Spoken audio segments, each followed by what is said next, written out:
পাকিস্তানের সাথে বাংলাদেশের এটাই মনে হয় টেস্টে সর্বোচ্চ স্কোর। এক ইনিংসে টেস্টে 565 রান করেছে অল উইকেট বাংলাদেশ। 5টা 50 হয়েছে এবং একটা 100 হয়েছে। একটুর জন্য ডাবল 100 হয়নি মুশফিকুর রহিমের। দুর্দান্ত খেলেছে মুশফিকুর রহিম। সাথে মিরাজ একটা পার্টনারশিপ ছিল দুর্দান্ত মুশফিকের সাথে। যাই হোক, মুশফিকুর রহিম 9 রানের জন্য ডাবল 100টি মিস করে ফেলেছেন।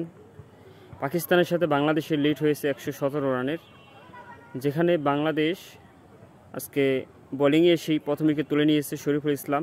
দুর্দান্ত বোলিং করে যাচ্ছে। 8 রানের মাথায় একটু উইকেট তুলে নিয়েছে। হাতে আছে আরেকটা দিন। পাকিস্তানের সাথে এই ম্যাচটি সম্ভবত ড্র হওয়ারই কথা, বাট বাংলাদেশ যদি বোলিং ভালো করতে পারে তাহলে অবশ্যই ম্যাচটি জেতার সম্ভাবনা আছে বাংলাদেশের।